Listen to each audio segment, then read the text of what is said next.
up, Coach? Hey, what's going on? How'd you feel after the first day of practice seeing your guys out there? Oh, glad to be back. Glad to be back. Everybody's moving around good, so happy to be back. Mike, I know that when you guys liked Trayvon when you drafted him. Since then, with the rookie minicamp, the OTAs, minicamp, and whatever your interaction's been with him, why do you like him more now than maybe draft day? We like him more now because we know the person now. We know the player, we see the player on film, but the person, his work ethic, what he talks about off the field, that's what we like about him. And, just can't wait to get him going more, get him in the pads, and just see him progress. Mike, do you guys have any more of an update on Devin Lloyd and exactly how severe the hamstring injury he suffered was? No, we're just going to let that take care of itself. There's no timetable on it. We'll just let him go. He's really getting a bunch of good mental reps now. That's important for a young player to get the mental reps, and he's standing beside Coach Gilbert and Coach Sutton, myself, and he's getting mental reps, so it's good for him. What have you seen out of Chattanooga? Well, this spring we saw him come in, saw his production in college, and then just the mental part of the game. He's playing real fast for a young guy, and just can't wait to see once the pad get on, just see him go out there and do what he's supposed to do. Coach, you were a part of the NFL's diversity program going up to the owners' meetings in Atlanta. Got the Bill Walsh diversity coaches out here participating with training camp. Can you talk about the importance of these diversity programs to help diversify the coaching staffs? It's really, I think it's important. It's good steps. Going up there this spring was a great opportunity for me. I played on 5 or 6 different teams, can't remember how many, but I know some of the owners, but meeting him in a different setting was really good for me to be able to sit down and talk to him, which is fine. And then talking about the minority internship, that's how I started. I was there with the Eagles, Coach Andy Reid, he brought me on, and be able to do that. It's a time where you can, as a former player or young coach, find out what you don't know and find out if you really want to do it. Able to show people, and the guys we have here are working extremely hard so far, and we're happy to have them. What is when you guys were looking into signing Foye, what was it about him that really excited you? 1, production. 2, just when you talk to people around the league, his former coaches, how smart and how detailed he was, and we always want a guy that stands in front of the huddle that's a natural leader. And you can put anybody in front of the huddle, but if they're not that leader, the guys aren't going to really follow them. But he's a guy that throughout his career, he's been that one that you look to or teams have looked to, and once he got here, you just saw it. He stepped in front of the huddle, commanded it, he communicates well, so we're happy. It's got to be a huge comfort for you to have a guy like that here for the first time, you know what I mean? Well, I'm kind of biased. I'm a former inside linebacker, been an inside linebacker coach, so I like those guys because I understand what that means to a team. I put a lot of pressure on him, and, got broad shoulders, so he's going to stand up to it. Mike, you mentioned how important is it for Foye and Josh, though, to have those two, like, kingpins of that defense with all the young guys around him and the newness around him? They have experience. Oh, it's always good to have experience, but we have a coaching staff that has a bunch of guys that have played. But when you see guys that are on the field with you, that have been through it and understand what we want from them, and the young guys can turn and go ask a question that they might not want to ask a coach. You know what I'm saying? So once we have so many leaders at different positions, we're comfortable like that. Mike, you mentioned leadership and experience. At this stage, do you have an idea of who will be those main leaders of your defense? Really, I don't like to say who the leaders are. In my mind, a leader is somebody that's out there making plays. When you're a young guy and you see someone out there that's doing it the right way, making plays, those are the guys you follow. And as coaches, we kind of steer you that way. If you see a guy that's doing it the right way, go get in his back pocket because he's doing it the right way, and that's what you ought to model yourself behind. Mike, on paper, it looks like you guys will be better against the run. But when will you know that?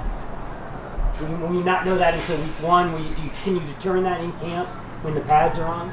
We'll probably be better against the run once we get to the end of the season, find out. But that's the plan. We want to go out there and be the best we can be. And that's the goal right now, get better every day, continue to work, and we have certain things we want to focus on, and our focus is what we're going to try to get better at and be good at.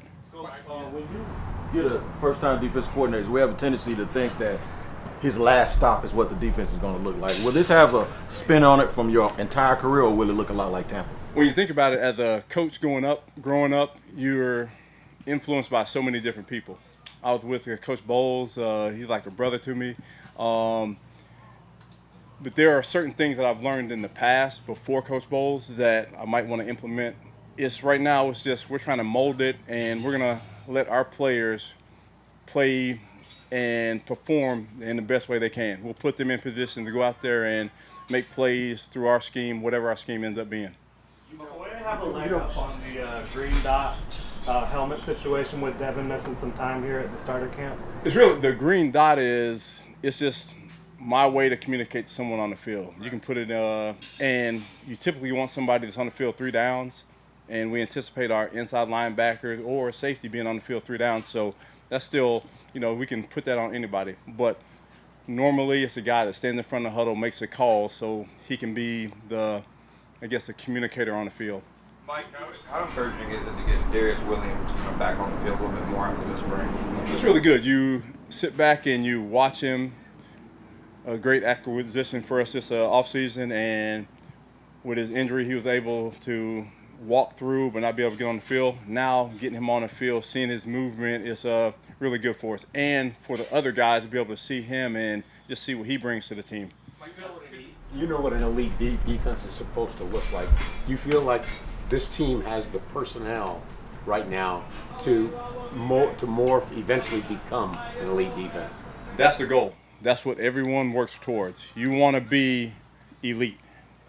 Whatever team you're on, you want to be elite. And you come out here every day at training camp, and our message to them, you got to build, and it's a process. You get there, you work, you put the work in every day, and then at the end of the day, what happens, happens. Well, you said that's the goal, but I asked you, do you think that the personnel is available here to become elite? That's the thing. You never know. You never know. You have great players, injuries happen, but we're constructed to go out there and get better every day, and we set goals for ourselves, and our goal is to be a great team. Mike, you guys won't put the pads on until Sunday, and obviously you play a game 4 days later. What sort of challenges does that present?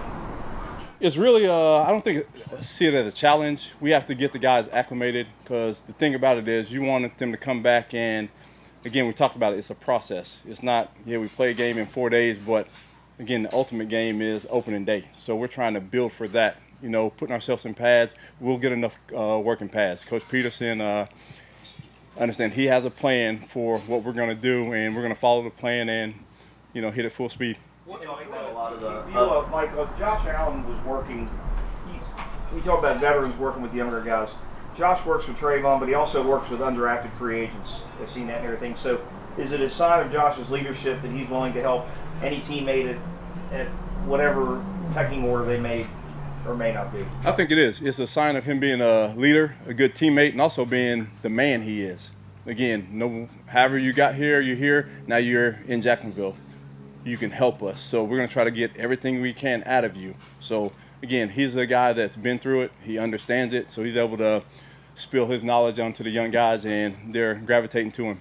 You talked about a lot of the other new faces on the defense. What about Foley Fatukasi? I know you guys mentioned when you brought him in that he had some leadership qualities. What have you thought about having Foley around so far? Oh, it was good. In that defensive line room, there's characters, and you got a bunch of leaders, and he's one of the guys. Again, you never can have enough leaders, and we're lucky enough to have a group of guys that have played in the league, understand what it takes to play in the league, and they're able to talk to the young guys and help us out in that aspect. Like, is Andre Cisco a starter? We'll find out on game day. How is his retention? Who? Andre Cisco. Are you pleased with what he's doing in terms of what you're teaching him in the meeting room and how he's applying it? Really, the entire defense right now is learning, and they're getting better every day. I'm pleased with where they're at. They're just continuing to get better, and that's what we look for. We look for guys that you're going to make a mistake. If you make a mistake, the next 2 or 3 days down the line, you don't make the same mistake. And we're seeing that, so we're pleased. Is he pretty coachable in terms of that, Andre Cisco? Oh, yeah. Coachable guy. You like his athleticism, and he's here. He's buying in. He's ready to work. Mike, you talked a lot about guys, new you guys, but one of the guys you already had, Shaq Griffin. What do you expect for him in his second year here, kind of taking that next step? Again, talk about leadership. He's a guy, he's been here, he understands, he's been in other places, so he's a guy that the young guys can look to, and all right, how'd you do this? What'd you see here? And he's happy to instill his knowledge and share his knowledge with the young guys, so pleased with that. All good? Thanks, Thanks, All right, Mike. thank you. Thanks, Mike.